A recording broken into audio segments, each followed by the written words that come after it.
Alright guys, I've been getting DMs after DMs lately asking for what's the best bike to get. This is an age-old question, one that scholars have been asking themselves since time immemorial. They've gazed up at the sky, holding their breath with a pregnant pause, awaiting some divine intervention as they whispered, "Father, can you hear me? It is I, but a humble squid seeking guidance on my two-wheeled journey once again."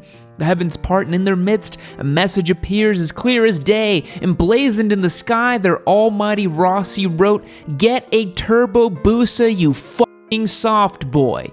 What's going on, everyone? You are already aware of who it is, the subtle, dare I say, velvety smooth tones of your actual dad, Yammie Noob. Today I'm going to give you my honest-to-God answer of what bikes I would get with a budget of $10,000.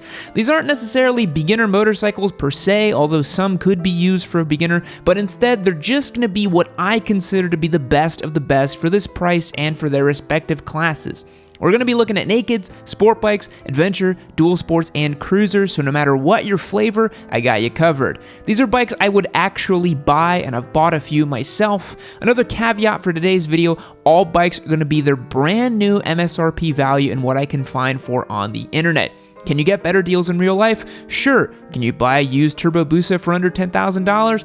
Probably. Are you going to have dealer fees and markups? Yes. But for today, these are brand new bikes that can be picked up off the showroom floor at an MSRP value of $10,000 or less. Two things before we start today's video. One, it was sponsored by Manscaped. They make the world's greatest body hair trimmer for guys and girls. Seriously, anyone can use it. Hair is not gender specific unless we're talking about the coarse, unadulterated gooch hairs that I so frequently mention on this channel. I'll tell you guys more about them at the end of the video, but check the links in the description to find out more. And number two, since I have just mentioned some unmentionables, I probably got demonetized, so if you like what we do around here, smash the subscribe button. Alright, let's do this. First up is the adventure category. Now, I wanted to do adventure bikes for this video because I think they're commonly thought of as needlessly expensive, laden with technology, and for a 42-year-old man who believes on riding gravel roads for 10 miles from his house, and that's an adventure, said the Biscotti boy who takes his overpriced Ducati on those same gravel roads. But my choice for a budget-friendly adventure bike has to be the Tenere 700.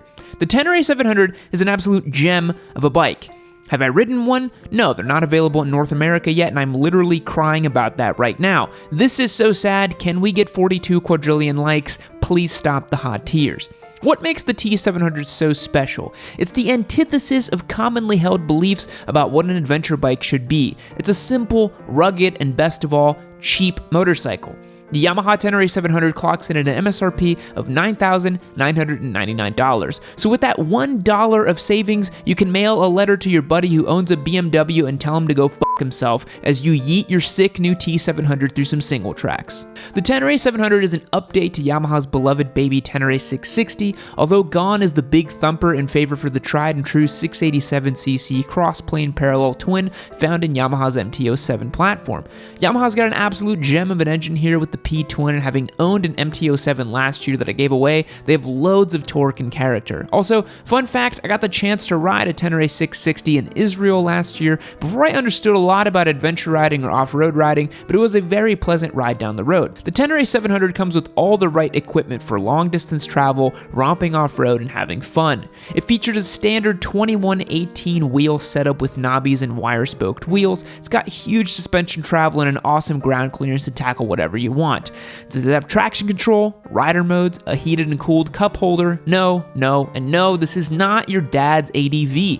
This is basically a WR250 on steroids, and it's awesome for it. Clocking in at 452 pounds, it's significantly lighter than other huge ADV bikes, and you'll thank yourself for going with the middleweight when you inevitably drop this thing on the trail. The Tenere 700 is an absolutely killer bike, and I'd love the chance to ride one when it comes to America. Before we move on to our next bike, let's get a sound check for the Tenere 700.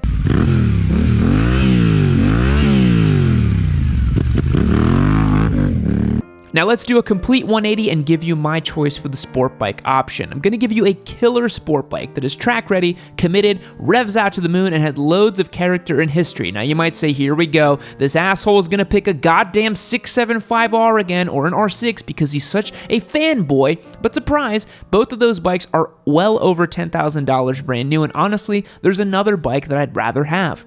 It's the new Kawasaki ZX6R. What? Yup. The new Cowie clocks in at $9,999, an absolute steal in my opinion for what you're getting. The 2020 ZX6R features the legendary 636cc cheater inline 4 from Kawasaki, and it's an absolute blast. I've had the very fortunate opportunity to ride two different ZX6Rs on two different tracks. Once last year in Jerez for the S22 tire launch, they had a brand new ZX6R there, and then later that year at Road Atlanta where a very friendly and generous Discord member of ours called MotoFan let me take a rip on a 636 as well. These bikes are absolutely lovely to ride on track, they flick in effortlessly, and they've got that extra bump and displacement in a stronger mid-range than the R6, which I've also had the chance to ride on track, and overall, they're fantastic machines. That 636 engine revs to the moon with a limit of 13,500 RPM, punches a very respectable 130 horsepower while it does it, and is a gem to ride. Like all other bikes in this class, you're getting dual discs up front, a 120/70/17 up front, and a 180/55/17 tire out back, so you can fit whatever sticky rubber you want on it. The ZX6R has also been around for forever, so there's an unbelievable level of aftermarket support waiting for you when you inevitably decide to turn it into a track prep machine.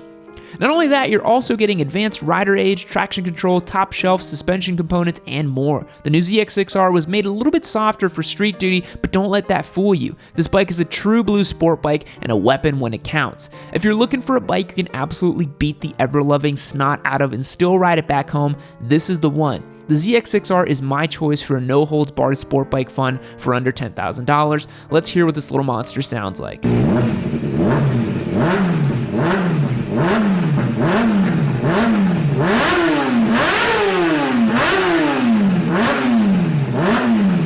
Okay, so what if you're in the market for a sport bike, but you don't really want to tear up your local track every weekend? Well, you already know you gotta look at naked bikes, and without a doubt, the best naked bike for under $10,000 is the Triumph Street Triple R. Look, you knew I had to include a triple in here somewhere. I firmly believe they are the most patrician of power plants for middleweight bikes, and if you've never gotten the chance to rip one, please do yourself a favor and try it out because it's worth the price of entry for the sound of the induction alone. The Triumph Street Triple R comes in at $10,500 from the factory. Now hang on a goddamn second, Yammie. You said the bikes need to be under $10,000. Now you're making little concessions for your precious little Triumphs. Okay, I see how it is. Wow, you think you could just put up your silly little videos and you drool all over your stupid triples because you can just make up the rules as you go along, huh? Okay, that's how it's gonna be, huh? Wow! Are you finished? Okay, yes, the triple is $500 more than the limit I set when we started out, but hear me out, okay? Flex the budget just a touch,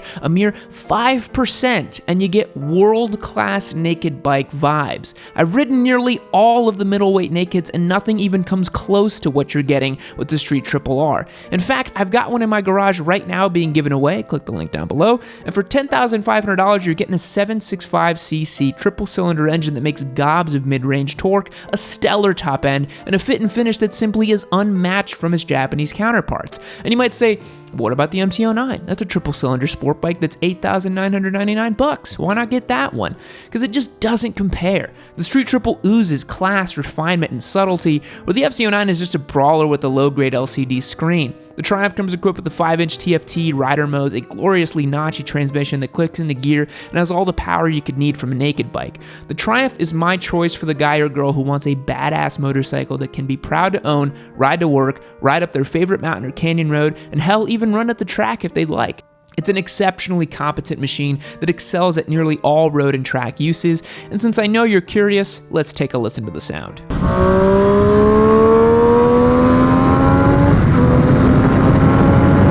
Now our next category is dual sports, the unsung heroes of motorcycling. The dual sports are usually slept on by people who haven't really gotten into riding yet, but I'm gonna let you in on a secret. A featherweight motorcycle with a punchy single-cylinder engine and the ability to literally go anywhere is one of the best ways to have fun on two wheels. My choice for a dual sport under $10,000 is the Yamaha WR250R. Now, I can already hear the DRZ boys coming home to roost, but I think the WR250 is the bike to get in this segment. It features a 249cc liquid-cooled, fuel-injected single-cylinder with electric start. Those combination of words mean that this is a bike that's literally idiot-proof to own, which I kinda like that. The DRZ's ancient and archaic carburetor looks like it's from 1996, which, surprise, it kind of is. The WR is a lighter weight machine as well, clocking in the scales at 296 pounds. If you thought your Ninja 400 was lightweight, ride a WR 250 around your local town. With its nearly 12 inches of ground clearance, huge beefy suspension with 10.6 inches of travel, this is a bike that's basically a dirt bike with a license plate. It's an extremely capable machine and is loads of fun to ride. The best part about the WR, it's one of the cheapest bikes on this list. Brand new, you can have one of these for $6,699. Is that a bit much for what is essentially a dirt bike? A tad, but knowing the amount of fun you can have with these things, I think it's 100% worth the price of entry. The other awesome part about a WR250 is that they're extremely modular. You can build it into whatever bike you want and even keep the parts. You can spec it into whatever ride you want for the weekend. Are you planning a big adventure trip? Stick your rally gas tank on it, big windscreen, some soft bags, and a comfort seat, and you're good to go. You want to go rip up the dirt? Take all that off, load it up in your truck, and go tear it up. Do you want to do a track day? Slap some supermoto wheels on it and go have fun. The WR250R is a phenomenal machine that deserves your attention. Here's how she sounds.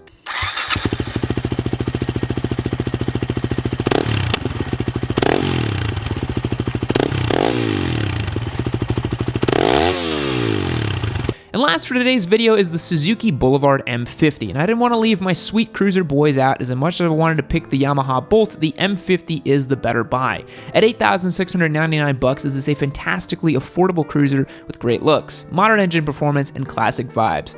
If you don't care what the real boys say about you, this is a great motorcycle. You're getting an 805cc liquid-cooled V-twin with plenty of punch, a fuel-injected bike, so no worries about a carburetor, and some great looks that anyone would be proud of. I think it looks especially sharp in this matte gray finish, very macho, muscly, leather daddy cruiser energy. It's what you cruiser boys want, right? You're a big boy, and dad's gonna love you now. It's got shaft drive, so there's very little maintenance to worry about here, and it's going to give you the cruiser boy aesthetic you want, but in a metric cruiser package you can enjoy for years and years. The M50 is a stellar option, don't sleep on it. Oh yeah, and it sounds great.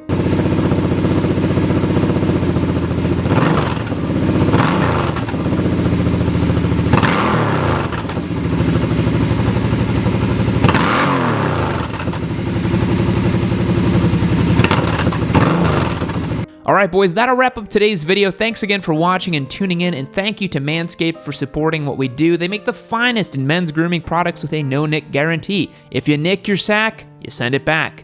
Check them out below for all your grooming needs. Use the code Yammie20 to get 20% off your order. Support the great folks who support us. And of course, if you want to support directly, go to YammieNoob.co and sign up. You get access to our Discord server, exclusive content, and the chance to win some free motorcycles. I've literally given away 8 of them so far, which is crazy.